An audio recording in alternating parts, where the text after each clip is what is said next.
Welcome to Your Business, Your Life with Matt DiFrancesco, your personal financial quarterback.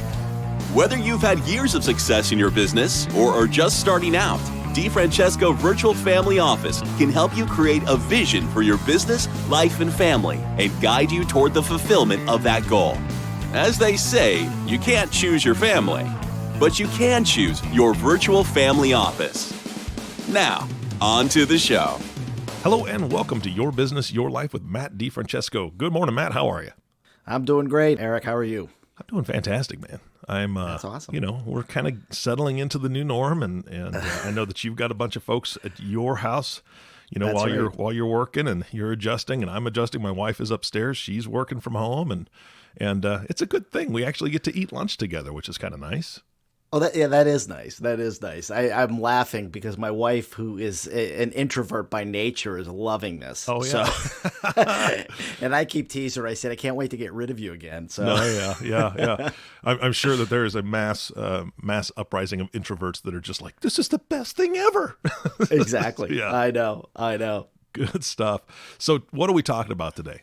Well, it's actually interesting because as I was going through my outline of topics I wanted to cover, this week's came in as what happens to your business in a crisis. And I think, the current situation now has really brought that to the forefront. Mm-hmm. Mm-hmm. So I really just want to kind of talk about some planning that every business owner should look at, both for the short term and for the long term.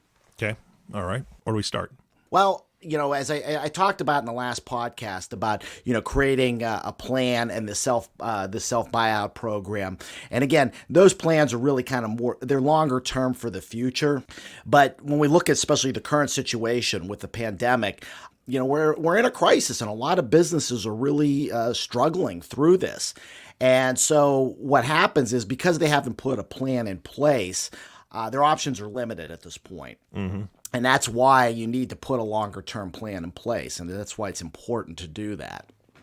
All right. But kind of looking at the current situation, there are a few things that I think business owners can look at. First off is the SBA loans, what they call the Paycheck Protection Program, that the government is offering to help businesses maintain their payrolls. And I would encourage anybody who has a business and especially has employees in payroll to look into that program. It can be a little difficult to navigate. I do have some partners that have navigated through this program, and they've offered to my clients if somebody needs help on that to be able to that they would help with that, and I can help to coordinate that solution. Nice. All right. I think a second strategy that you can use is to reduce overhead. Looking at different ways, you can look at your budgets and operations. I think the one thing that is going to come out of this is that businesses are going to start to learn new ways that they can operate that probably can be a lot more cost effective. Mm-hmm. Some of the virtual working that's going on, and having people remotely. It's interesting. I know my wife, who works for our church, they started doing Zoom meetings, and they'd never done anything like that. Mm-hmm. And we actually instituted it in our youth ministry, in our small groups, where we have these massive meetings that can move into breakout rooms, and I think it can fundamentally change how businesses do business. So I think it's a really good time for business to kind of sit back and look. Navigate the current situation, but also look in the future. How can we do things more effectively and more efficiently? Yeah, and it's interesting because the line of work that I'm in, with having many clients all around the country, and also our team is completely virtual. Because of all the things that are happening with each of our clients and all the rescheduling and things that need to happen, we've been using the F word a lot, which is flexible, right? Right. Flexible Exactly. is the word. And as these businesses learn, you either have become flexible because of learning throughout the years, or you've become flexible because of this crisis. And once you learn how flexible you can possibly be, it's kind of hard to go back to the old way. Certain things obviously will go back to the old way because it's more efficient and it works better. However, now knowing what they know, I agree 100% with you that they're going to be able to implement some things and maybe not be so scared of having somebody working virtually for a week or 2 weeks or whatever the case may be for their own specific situation. And they know, what, the work can still get done and we're still going to prosper. Exactly. And it's interesting. A lot of my peers, they're going through a lot of stress at this time because they have, they have larger firms, they have employees and a lot of overhead, and they're really kind of struggling through this. And I was talking with a number of them. We had a group meeting, a Zoom meeting, and really my business hasn't been any different because I've been conducting it virtually for so long. And I think it's a very efficient way of doing it. Now, that doesn't take away from the times that we do need to have FaceTime. But, through this crisis, I mean, March is my big surge month where I have a lot of client meetings during that time. And we just shifted and did all of them virtually. And even those clients that, I would typically meet in person, they would do a virtual meeting and kind of like, wow, this is really simple. And so it's going to give us the opportunity to be able to fill these in on those points when maybe we can't always get together in person. Yeah, and I think it changes the client's perspective as well, because I'm sure you've had clients that are saying, I really like meeting in person, and I don't think I want to do a virtual meeting, but now that they've experienced it due to need and necessity, they're like, wait a second, I can be in my robe and slippers and drinking coffee in my living room and still talk to Matt, and business is still getting done. This is great. So that saves them time, saves you time. I mean, there's all sorts of benefits from that. Yeah, exactly. There's no doubt about that. And I'm not to minimize FaceTime. I think it's important to be, we are human beings that created the being community, and we need to have human interaction. But with that being said, we don't have to do it all the time, and especially when there's something that there's an immediate need to be able to talk to somebody, you do have options that are available instead of trying to work around people's schedules. Exactly. I guess the second step is, we look at the current situation, but how do we strategize for future crises that are coming up? And so those are kind of steps that I want to talk about here today. And I'm just going to kind of do a top view on them because, again, there's a number of different steps. I think what we'll do is then in future podcasts, we can get into more detail about some of these strategies. Sounds good. The first one is really just kind of taking a principle that we should all be doing in our personal lives and tying it into your business. And that's putting money away for emergencies like this, developing your emergency fund. And, if you read one of the great books out there, and I recommend it to anybody who's starting, especially to my clients' kids, is The Richest Man in Babylon. And it's a classic. Are you familiar with that book? Yes. It's a classic that's out there. And he talks about in that book, pay yourself first. And I think we need to do that personally. And I think we also have to look at the business as its own separate entity, and we've got to pay it first. So putting away some emergency funds, so when a situation like this comes up, we're not under the gun and saying, what am I going to do now? All of a sudden, I've been shut down for business, or I've been limited in the way I can do business. You have some operating funds that are available there for you. I think the second thing that clients look at, and I've been telling clients a lot of this, is now, especially with rates low, banks are looking for opportunities to lend money. And it can be very easy if you have good credit to establish a line of credit. Now, I'm not a big proponent of debt, but I do think having a line of credit just gives you an option if you do run into an emergency that you can tap into without tapping into any of your personal funds. And I've heard a lot of business owners that are doing that are saying, look, we're taking, I'm taking money out of my retirement accounts. I'm taking money out of, our personal savings that we had as a family. And psychologically, that can be very destructive. Yeah. So I think having that line of credit, and especially with as low as rates are, that's a good thing to look at. I think any kind of debt that you have right now it's a good time now to look at refinancing, again, with rates low. And banks are looking for opportunities to lend money. Yeah, absolutely. The third step is really just kind of creating a business structure that will allow for diversification and cash flow. The term I use for this is I call the family umbrella. Okay. And how that basically works. And probably the best way for me to illustrate this is to give you a story that we did with a client who had a large business, owned the real estate, had a mechanical shop that was all kind of part of this business. And one of the things that we look to do is say, why is this all one business? let's structure this out. So we created the main manufacturing plant as one business, the mechanical shop as a separate business, the real estate as another business. And what that does is, first off, it limits his risk. Let's say, for example, his transition plan is to have the kids take over the business, and they're not capable and they run it into the ground. He has other cash flow streams to tap into. So it provides protection for him too. It also helps to limit some of his, the ways to structure from mitigate tax liability in as with these different businesses, because again, they are all separate. They're not all coming in through one. If you've got a very large client that might be subject to federal estate tax, you can limit the liability that's there. So this is what we did for this guy, and it's kind of neat because we have options. If he decided to transition from the business, he could still maintain control of, let's say, the real estate, all right, and have the business pay him income as a leasing payment for the property that he owns. If for some reason, that doesn't work out or the business isn't able to pay that, he has the real estate that he can sell. So again, it just gives him multiple options that are out there. So it's a really neat strategy, and I've been implementing this with a lot of my business owners that are out there. Provides them some diversification. Yeah, if I'm not mistaken, I believe that's one of the main drivers for McDonald's, right? Exactly.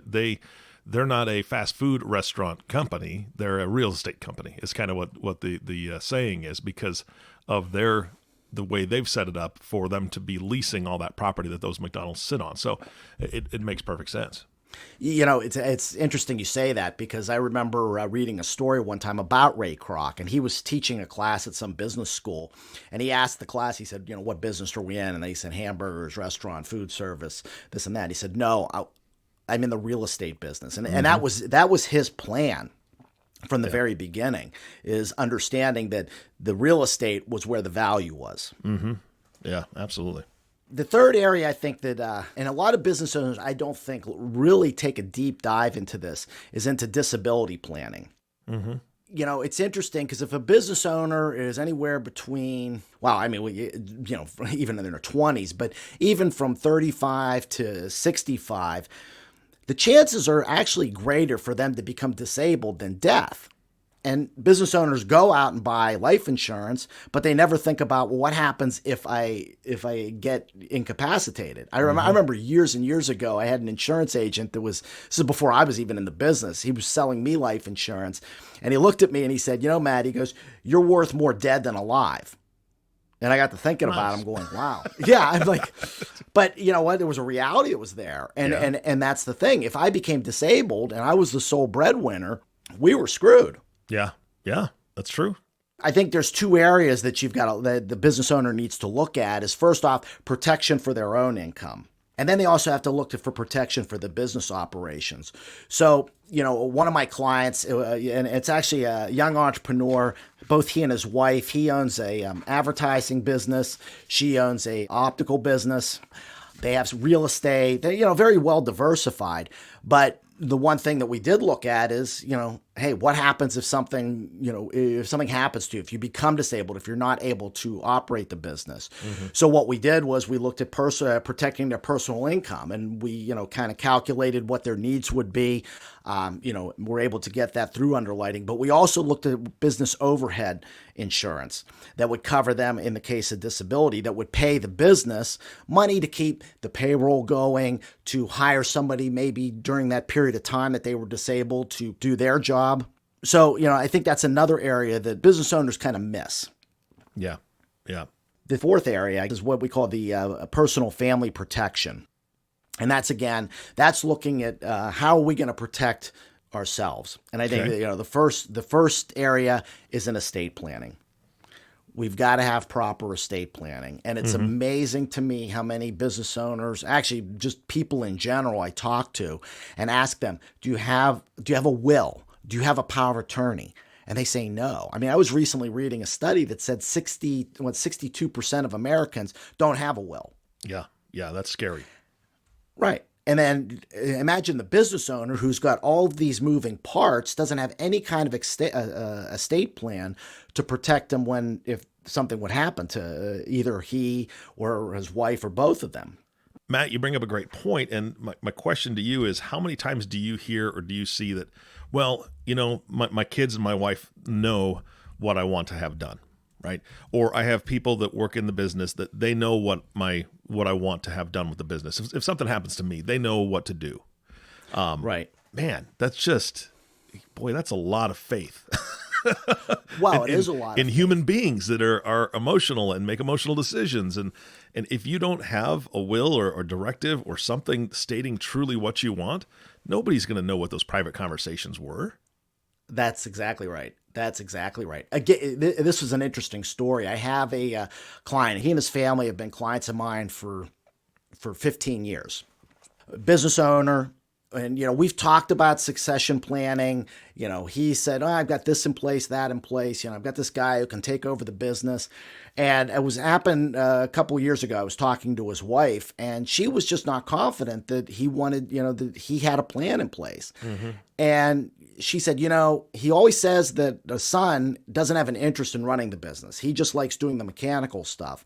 But I'm not sure about that. So I had to kind of get together and I sat down with the son, and the son does have an interest in the business. Mm-hmm. He'd be the first to admit he knows nothing about the operation side. And he had told me, he said, Dad won't teach it to me. And when I went back to the dad's like, well, no, he's not interested in that. And so now we were now in the process of pulling them together to start getting them on the same page. Because you're right, that sometimes we assume that the family members know what the other's wishes are, but again, they're assumptions. And you know what they say about assumptions, right? Yeah. Nobody wants to be put in that position. That's exactly right. And I think the other thing too, especially with estate planning, is that, and I tell clients this all the time, is that when you have this stuff in writing, you take a lot of stress off of those family members. So like a medical directive is a great example. Let's say you have some sort of illness that's an end of life sort of thing, and you're on life support. Mm-hmm. The family's under a lot of stress to say, what's the best thing to do? Maybe the doctors are saying, look, there's no hope. Let's unplug it. But do you want to be the one to do that? Mm-hmm. And if there's a medical directive that's in place, I've seen this happen. It really just kind of puts the family a little more at ease, knowing that this is what their wishes were. Yeah. And it doesn't feel like to them that they're the ones that are making the decision to do that end of life thing that they need to do. Mm-hmm. Yep. The other thing when we're looking at family protection is looking at adequate life insurance and what do we need. And one of the things that I found out there is many times people are buying insurance from an insurance agent. And that insurance agent basically gets paid for selling a policy. Mm-hmm. So what they're more interested in is selling a policy than having that hard conversation with the client and saying, this is really what you need. Now, I had a client one time, a physician, wife was a stay-at-home mom, 2 young kids, and we were looking at their life insurance needs, and they had about $500,000 worth. And I said, you make about $200,000 a year. I said, to be able to generate that income, to make it so that your family doesn't have to change their lifestyle, that your wife can continue to raise the kids, you can send them to the private schools that you want to. If we're going to generate that even at a 4% rate of return, you're going to need $4 million. Yeah. For at 5% rate of return, it's you would need $4 million to do that. And they wanted to talk to their insurance agent. It was a friend of theirs, friend of the family. And I said, okay, whatever you're comfortable with, but this is what you need. Came back, I think, a few months later, we were talking and I was reviewing again their financial situation, and they had bought $1 million. And I said, I told you needed 4. And they were like, well, she said this would be adequate. Why? Because she was comfortable with that premium, selling that premium to them, that they would not balk at paying that amount. And so, again, we had to have the conversation again, and I ended up having to fill in. I got them convinced that this is what they needed, and we got them the adequate amount of life insurance. But that happens a lot. that people just do not have enough that's out there. And it's amazing because I've dealt with, many times where a spouse dies, and the ones that we've adequately planned for, that we've got proper life insurance in place, that we have the proper estate plan, it's really given them the ability to just grieve and not have to worry about the financial end of things. Yeah. But the ones that haven't, boy, there's a lot of extra stress that's out there, and it makes it extremely difficult. Well, I think a lot of people look at life insurance and they say, I want to make sure that I have enough coverage to pay off all the debts so that my spouse doesn't have to worry about any debt moving forward. Yep. Well, that's great. However, that is the current debt. If you can't replace your income and give them that cushion or that buffer for 3, 5, however many years you feel it's appropriate, depending on your specific situation, they're going to incur new debt because they don't have the finances coming in that you provided at one time. And so I think that people just don't look at the whole picture, and that's where a lot of times it just falls short. That's exactly right. And I think, sometimes an interesting story that kind of popped into my mind was I had one client, and the husband had brain cancer. And so, I was kind of helping him maneuver through this illness, but, they were woefully underinsured. And it happened that he had worked for an employer that he had a policy through them, and he still had the ability to convert it to permanent insurance. And so we looked at the numbers, and it ended up, I think it was like $250,000, but it was going to cost her about $440 a month to do this. But the problem was, the guy had brain cancer. We'd never get him underwritten. Yeah. So I said, let's just go, let's suck it up. And it ended up, he lived about 2 or 3 months after that. But we did have that adequate protection. So she'd had to bite the bullet for a couple months, but at least we were able to get something. Yeah. And I think sometimes we have to think outside of the box as advisors to provide the proper guidance to our clients. Yeah, absolutely. So the last point, and I'd already touched on this in an earlier podcast, is really about having that succession plan. How is that going to happen? Who's going to be involved? Children, family members, key employees, and then the how. And, we looked at, we've talked a little bit about the business structure, how I like to have the family umbrella, who's going to run what, maybe, if the real estate is one portion, maybe mom and dad, they just say, look, we're just going to take lease payments. You guys take care of these part of the businesses. Are there key employees that can be a part of that? And which areas would they run?